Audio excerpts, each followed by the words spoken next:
High नमस्ते साथीहरू, स्वागत छ तपाईहरुलाई। यो भिडियोलाई तपाईहरुले हामी साथी साथी युट्युब च्यानल अनि फेसबुकमा हामी साथी साथी टेक फेसबुक पेजमा पनि हेर्न सक्नुहुनेछ। यो भिडियोमा मैले तपाईहरुलाई चाहिँ आफ्नो फोटोहरुलाई चाहिँ 3D क्युबमा राखेर अनि भिडियो बनाउने तरिका सिकाउँदै छु। त्यसमा तपाईहरुले चाहिँ विभिन्न डिजाइनमा बनाउन सक्नुहुन्छ। मैले आइडिया मात्रै यसमा चाहिँ दिन्छु, सिम्पल छोटो गरेर। भिडियो हेरेर मन पर्यो भने चाहिँ लाइक गर्नुस्, च्यानल सब्स्क्राइब गर्न चाहिँ नभुल्नु होला, फेसबुकमा चाहिँ पेज लाइक गरिदिनु होला। आउनुहोस् सुरु गरौँ आजको भिडियो। सबभन्दा पहिले तपाईले चाहिँ गुगलमा गएर यस्तो खालको बक्स डाउनलोड गर्नु, पीएनजी बक्स, ब्याकग्राउन्ड रिमुभ भएको छैन भने पनि तपाईले चाहिँ रिमुभ बीजी भन्ने वेबसाइटमा गएर यो इमेजलाई चाहिँ त्यहाँ लोड गरेर ब्याकग्राउन्ड हटाउन सक्नुहुन्छ भने तपाईले चाहिँ रिमुभ बीजी एप्स पनि प्रयोग गर्न सक्नुहुन्छ। अनि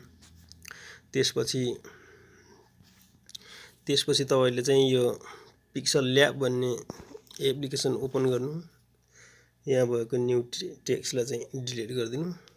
अनि त्यसपछि त्यही हामीले डाउनलोड गरेर राखेको क्युब बक्सलाई चाहिँ फेरि यसमा ल्याउँ हैन। यसलाई मैले ब्याकग्राउन्ड रिमुभ गरिसकेको छु अनि त्यो भएकाले गर्दा यसलाई चाहिँ डाइरेक्ट इन्सर्ट गरौँ। अनि यसको साइज आवश्यकता अनुसार ठुलो सानो बनाउन सक्नुहुन्छ तपाईहरुले। अनि त्यसपछि फेरि प्लस आइकनमा क्लिक गरेर फ्रम ग्यालरीबाट तपाईले कुन पिकलाई चाहिँ क्युबमा राखेर 3D लुक्स दिने हैन, त्यही भएर चाहिँ फोटो चुज गर्नु।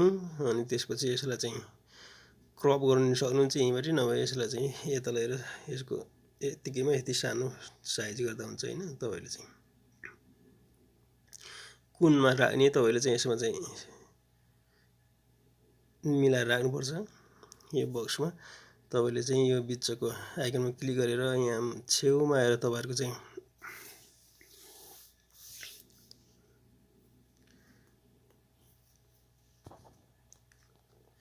पर्सपेक्टिभमा क्लिक गर्नु। क्लिक गरेर यसको चाहिँ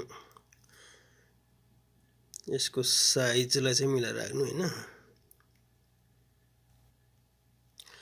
अनि यो इनेबल गरेर यसलाई चाहिँ राइट क्लिक गरिदिनु भयो भने सेट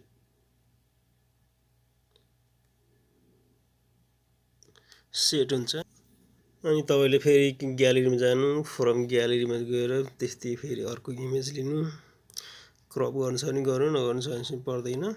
अनि त्यसपछि यसलाई पनि अलिकति साइज सानो ठिकको बनाऊँ।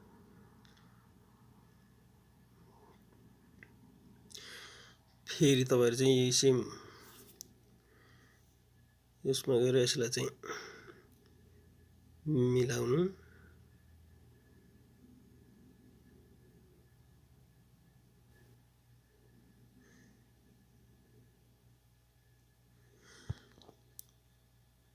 अनि राइट क्लिक गरिदिनु हैन।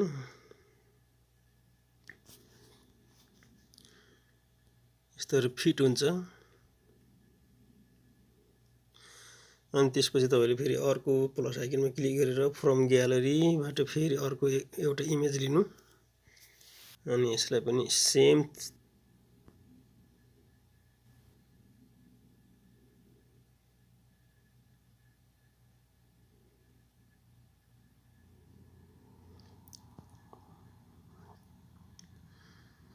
यस्तोहरु फिट गरिदिनु। यसलाई पनि यस्तो गरेपछि मजाको फिट देखियो नि त हैन।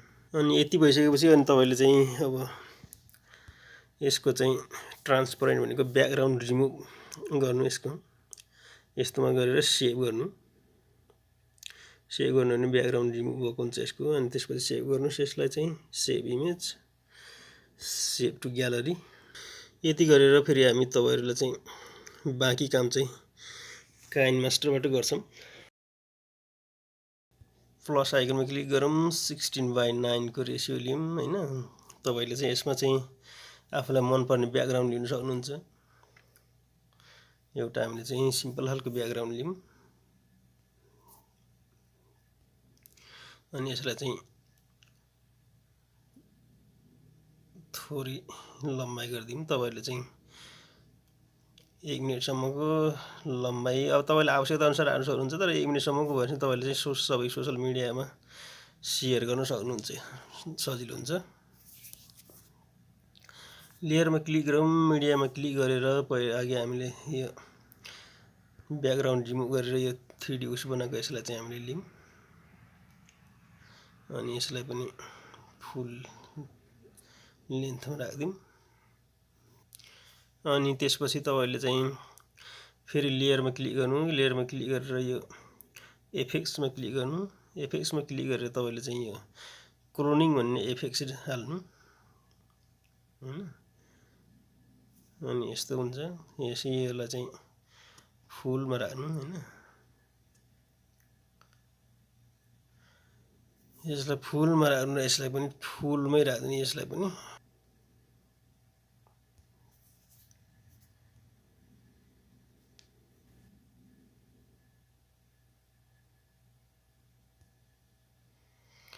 यसरी तपाईले यसरी फुलमा राख्नु। यसको जति सेटिङमा गएर अझै यसलाई पनि अलिकति ब्राइटनेस पनि बढाउन सक्नुहुन्छ अनि डिस्टेन्स अलि नजिक गरौँ हैन। अनि यस्तो गरेर तपाईले चाहिँ फोटोलाई चाहिँ 3D भिडियो बनाउन सक्नुहुन्छ यसरी। मैले यसमा क्युबमा कलरहरु हालेको छैन। तपाईले चाहिँ यसको जस्तै क्युबमा कलरहरु हाल्न सक्नुहुन्छ। यसरी 3D क्युब भिडियो बनाउन सक्नुहुन्छ। तर तपाईले यसलाई चाहिँ विभिन्न तलमाथि घुमेको हैन एनिमेसन तपाईले कसरी लगाउने भन्ने त्यसमा चाहिँ भर पर्छ। मैले चाहिँ क्लोन मात्रै लगाइदिएको। क्लोन भनेको एउटाले अर्को सेम उस्तै अर्को बनाउनलाई चाहिँ क्लोन भन्छ हैन। डबल त्रिबल या चौरल त्यो सेम बनाउनलाई चाहिँ क्लोन भन्छ। मैले त्यो एउटा सिम्पल गरिदिएको। जस्तै तपाईले चाहिँ डेकोरेसन गर्न सक्नुहुन्छ नि, ओभरलेमा जानु र लाइटहरु राख्नु छ भने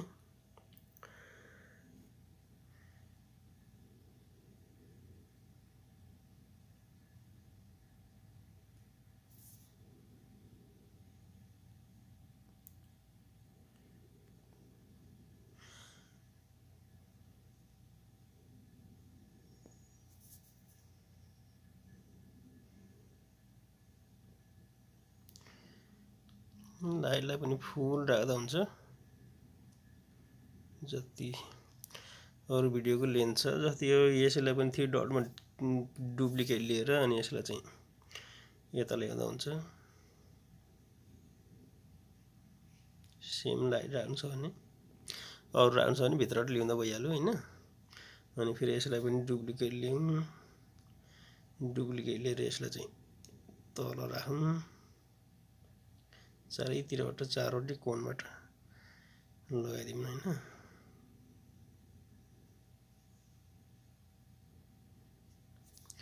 फेरि यसको 3 डट्समा गएर फेरि यसको पनि डुप्लिकेट लियौँ र अर्को कोणमा पनि राखौँ यहाँ।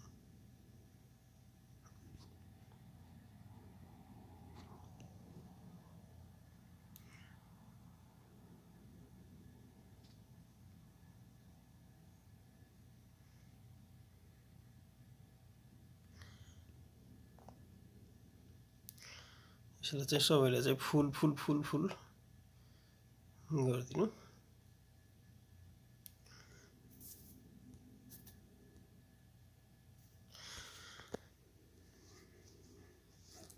अनि यसमा तपाईले चाहिँ आफूलाई इच्छा लागेको म्युजिक राख्न सक्नुहुन्छ। म्युजिक कुनै पनि यसमा चाहिँ कपिराइट लाग्ने भएको कारणले गर्दाखेरि मैले यसमा चाहिँ म्युजिकलाई चाहिँ म्युट गरिदिनु। क्रिएसनलाई चाहिँ हामीले चाहिँ भिडियोमा प्रयोग गर्न मिल्दैन। प्रोफेसनल भिडियोमा चाहिँ त्यही भएर मैले चाहिँ म्युजिक बजाएको छैन, तपाईँले चाहिँ बजाउन सक्नुहुन्छ है त। यही हो, यति नै हो। मैले यो 3D यो क्युबलाई चाहिँ कलरहरू गर्नु मिल्छ, विभिन्न स्याडोहरू भित्रबाट होइन, यो कलरफुल बनाउनु मिल्थ्यो, तर मैले सर्टकटमा गर्दा गरेन त। त्यसलाई चाहिँ तपाईँले चाहिँ गर्नु सक्नुहुन्छ उति पिक्सल ल्याबबाट। अनि यहाँनिर एकदम राम्रो देखिन्छ। अहिले त मैले यो चारैतिर घुमेको देखाएको छु नि, तर तपाईँले चाहिँ तल माथि दायाँ बायाँ होइन त्यस्तो कस्तो खालको एनिमेसन दिने त्यही अनुसारले तपाईँको भिडियो बन्छ है त। अब यति भएपछि यसलाई चाहिँ एक्सपोर्ट गरौँ।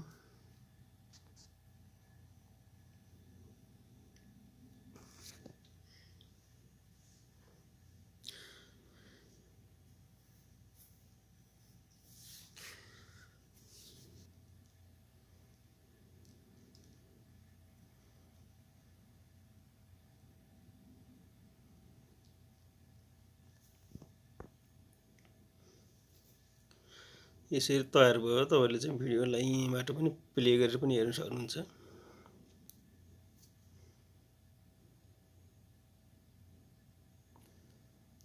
यसरी देखिन्छ होइन। भिडियोलाई मन पर्यो भने लाइक, कमेन्ट, सेयर अनि सब्सक्राइब गर्न नभुल्नुहोला। यस्तै नयाँ नयाँ टिप्स ट्रिक्सहरू लिएर आउने छु है त।